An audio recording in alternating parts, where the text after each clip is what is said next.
माजी जिल्हा अध्यक्ष सौभाग्यवती रश्मीबाई बर्वे आजच्या प्रसंगी आम्हाला आपले विचार व्यक्त करतील अशी मी त्यांना विनंती करतो। मनसर या नगरीमध्ये भव्य असं बाबांचे सेवक संमेलन व चर्चा बैठक इथे आयोजित करण्यात आलेली आहे। या चर्चा बैठकीला सृष्टीचे निर्माता स्वयं बाबा हनुमानजी इथे उपस्थित आहे। बाबांना माझा प्रणाम।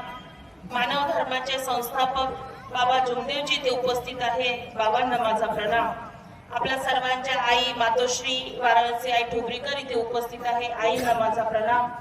आजच्या या चर्चा बैठकीचे अध्यक्ष माननीय श्री रवींद्रजी गायधनीजी इथे उपस्थित आहे। त्यांना माझा सादर नमस्कार। उपस्थित आजच्या कार्यक्रमाचे उत्साहजनक मार्गदर्शन आजच्या या चर्चा बैठकीमध्ये मला ऐकायला मिळत आहे आणि मनापासून अतिशय आनंद व अभिमान वाटतो की ज्या बाबाच्या चरणी आपण सर्वजण येऊन नतमस्तक झालो, त्या बाबांचा उल्लेख मोठ्या अभिमानाने व त्या बाबांची जो साक्षात्कार जो बाबांनी दाखवला त्या साक्षात्कारावर मार्गदर्शन आज या सर्व सेवकांना मिळून आज आपल्याला सर्वांना ऐकायला इथे मिळत आहे। आज या सेवकांची संख्या दिवसांदिवस आपली ही वाढत आहे आणि बाबांचं स्वप्न जे होतं की माझा सेवक हा सर्व परिवाराला घेऊन चालेल, माझा सेवक एका कुटुंबाप्रमाणे एका सर्व सेवकांना घेऊन चालेल, ती सेवकांची संख्या दिवसांदिवस आज आपल्याला वाढवायला आपल्याला बघायला मिळत आहे। आज मनापासून अभिमानी आणि मनापासून उत्साह व आनंद वाटतो की ज्या सेवक जो आपल्या बाबाचा एक मार्ग जो आहे, जो परमात्मा एक मार्ग म्हणून आपण ज्या मार्गाच्या मध्ये सगळे येऊन नतमस्तक झालो, त्या बाबांचा जो साक्षात्कार जो आज आपल्याला बघायला मिळाला तो आज इतर कुठेही न बघता तो आज आपल्याला या मानव धर्माच्या मार्गामध्ये आज आपल्याला बघायला मिळतो। बाबांनी जेव्हा भगवंताची प्राप्ती केली तेव्हा फक्त ती भगवंताची प्राप्ती त्यांनी स्वतःपुरती मर्यादित नाही ठेवली, तर माझा जो दुःखी कष्टी जो दलित वर्ग आहे, जो समाजामध्ये दुःखी आहे, प्रताडित आहे दुःखाने, त्यांच्या जीवनामध्ये आनंद निर्माण झाला पाहिजे, त्यांच्या जीवनामध्ये सुख आणि समाधान आलं पाहिजे, त्यासाठी त्यांनी या सर्व सेवकांना एक सेवकाला गोळा केलं आणि आज इतका मोठा भला परिवार आज आपल्याला सेवकांचा बघायला मिळतो। भगवंत म्हणजे काय, तर भगवंत हा माणसामध्ये आहे, मानवामध्ये आहे। मानवानी मानवाची सेवा करा, तुम्हाला भगवंताचा साक्षात्कार झाल्याशिवाय राहणार नाही, भगवंताची प्राप्ती झाल्याशिवाय राहणार नाही। हा संदेश हा आदेश आपल्याला बाबांनी दिला। तर 4 तत्व 3 शब्द 5 नियम ज्या पावलावर पाऊल ठेवून जर आपला सेवक जर त्या नियमाने जर चालेल तर तुमच्या कुठल्याही आपल्या सेवकाला काटा सुद्धा रुजणार नाही। इतकी मोठी प्राप्ती आणि इतका मोठा खरा साक्षात्कार आज आपल्याला या भगवंताच्या या मार्गामध्ये आपल्याला बघायला मिळतो। दुःखी आहे, कष्टी आहे, जीवनामध्ये दुःख आहे, जीवन आहे तर संघर्ष आहे।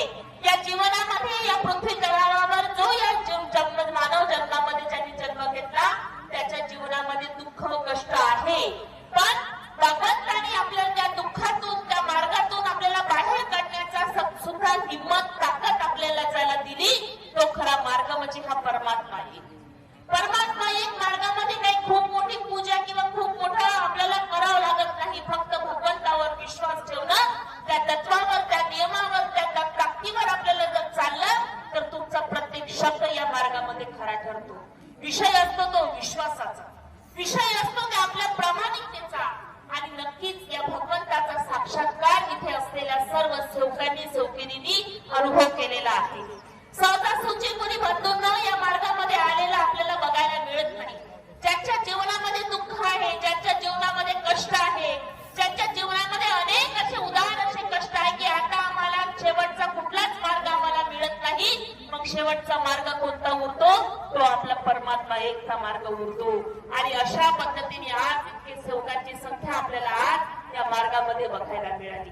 या मार्गामध्ये येऊन तुम्हाला सुख निर्माण झालं, तुमच्या जीवनामध्ये सुख आलं, तुमच्या जीवनामध्ये समाधान आलं, पण बंधूंना माझ्या आपल्या सर्वांना एक विनंती अशी असते की आपला तो पहिला दिवस असतो ज्या दिवशी आपण या मार्गामध्ये पदार्पण केलं, ज्या दिवशी या मार्गामध्ये आपण आलो तेव्हा आपली काय परिस्थिती होती आणि भगवंताच्या चरणी नतमस्तक होऊन झाल्यावर आपल्या जीवनामध्ये जेव्हा सुख समाधान आलं तेव्हा त्या भगवंताला कुणीही सेवक विसरता कामा नये।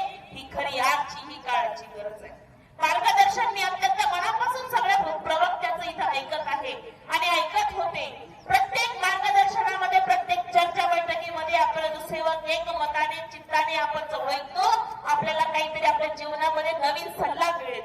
आपल्या जीवनामध्ये नवीन काही आपल्याला शिकायला मिळेल, त्या अनुषुतीने आपण सगळेजण इथे श्रोते आपण एकत्र होतो आणि भगवंताचा साक्षात्कार आपण मोठ्या मनाने आणि दिलाने आपण ऐकतो.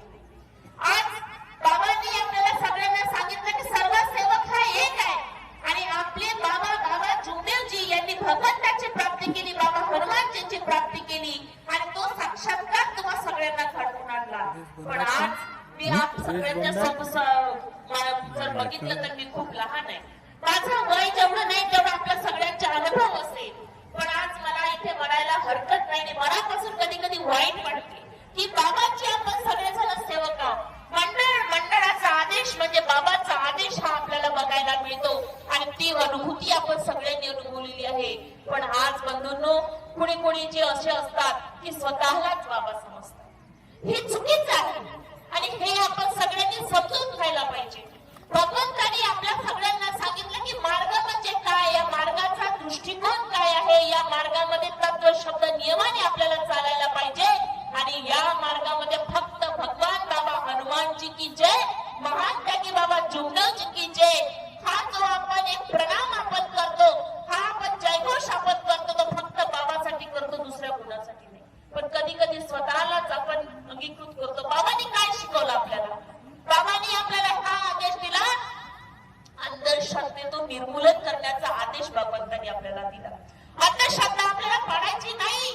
आपल्या समाजामध्ये, मानव धर्माच्या समाजामध्ये साक्षरता आपल्याला निर्माण करायची आहे, समजूतदारपणा आपल्याला काढायची आहे.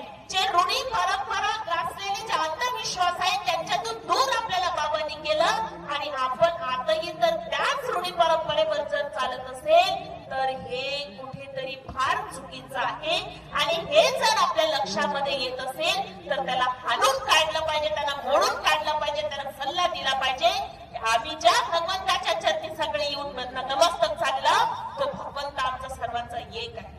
त्यामध्ये कुठल्याही प्रकारची दुजाभाव नाही, कुठल्याही प्रकारची तुटातूट नाही आणि नक्कीच या भगवंताच्या चरणी आज आपण सगळेजण येऊन गेलो. नक्की भगवंतानी आपल्याला जो शब्द आपण भगवंताला मागितला तो शब्द तत्व शब्द नियमाने व सत्य मर्यादा प्रेमाने आपण जर नियमाने ज्या अनुसाराने आपण जर चाललो तर आपला शब्द हा खरा ठरल्याशिवाय राहणार नाही. हा अनुभव आज मी आपल्या मनातून आणि माझ्यावर घडलेल्या अनुभवातून आपल्याला सगळ्यांना सांगते. आजच्या या भगवंताच्या कार्यामध्ये अनेक असे सगळे बिचारे दूर वरून आपले सेवक मोठ्या उत्सवाने आपले सगळे कामधाम सोडून आपण येतो. इतका मोठा जनसमुदाय तुम्हाला कुठे बघायला मिळतो? हा जनसमुदाय आपल्याला या परमात्मेच्या मार्गामध्ये सर्व सेवक जेव्हा एकत्र येतो तेव्हा हा समुदाय आपल्याला बघायला मिळतो. आम्हाला काही मोह नाही, आम्हाला काही कुठल्या प्रकारचा स्वार्थ नाही. बाबाचे दोन शब्द आपल्या अंगीकृत आपण घेतले पाहिजे, बाबाचे शब्द आपण कानी पडले पाहिजे आणि त्या पदचिन्हावर आपण चाललो पाहिजे. हा आज खऱ्या अर्थाने या मार्गदर्शनाचा उल्लेख असतो. आज जे उज्ज्वल भविष्य आपल्या समोर आहे, जो बालगोपालाचा आपण प्रस्तावनेमध्ये आपण नाव घेतो, त्या बालगोपालाचं उज्ज्वल भविष्य आज या मार्गामध्ये आपल्याला घडल्याशिवाय राहत नाही. कारण आज आपण बघितलं जीवन धकाधकीच आहे, जीवनामध्ये कॉम्पिटिशन आहे जगामध्ये आणि जसं माणूस उंचावतो तसं त्याला मस्तीचा त्या पैशाचा मान सुद्धा येतो. पण हा परमात्मा एक मार्ग असा आहे की जरी आमच्या जवळ 2 पैसे जरी कमी असले, 2 पैसे जास्त असले, पण आमच्या डोक्याच्या वर कुठलाही जात नाही. आम्हाला आमचे पाय हे जमिनीवर राहते. आमच्या लेकरांना कुठल्याही प्रकारचं किंवा घरच्या पुरुषांना कुठल्याही प्रकारचं वाईट व्यसन लागणार नाही. इतका निष्काम आपल्या मार्गावर निष्काम असा विश्वास आपल्या या मार्गावर असतो आणि तो ठामपणे असायला पाहिजे. आमच्या माता भगिनी सुखाने समाधानाने रात्री आपल्या पतीसोबत आपल्या परिवारासोबत 4 तुकडे आपण 4 घास आपण मानाने समाधानाने खातो. हे खरं समाधान आपल्या जीवनामध्ये असायला पाहिजे. जगामध्ये श्रीमंत आपल्याला भरपूर बघायला मिळतात, पण जो परिवार सुखाने समाधानाने 4 घास आपल्या परिवारासोबत घालील आणि त्याला सुखाची झोप येईल, तो खरा सुखी, तो खरा श्रीमंत आणि तो खरा समाधानी मानव या समाजामध्ये आपल्याला बघायला मिळतो. इतकं सांगते. बोलणारे प्रवक्ते भरपूरच आपल्याला या विचार मंचावर आपल्याला बघायला मिळेल. पण मनापासून आनंद व मनापासून अतिशय समाधान वाटते की सेवकांची संख्या आपली दिवसांदिवस वाढत जायला पाहिजे आणि जो सेवक कुठल्या दुवाईत दिशेला मानव आहोत आपण काही भगवंत नाही. मानवाच्या हातनं चुका होणार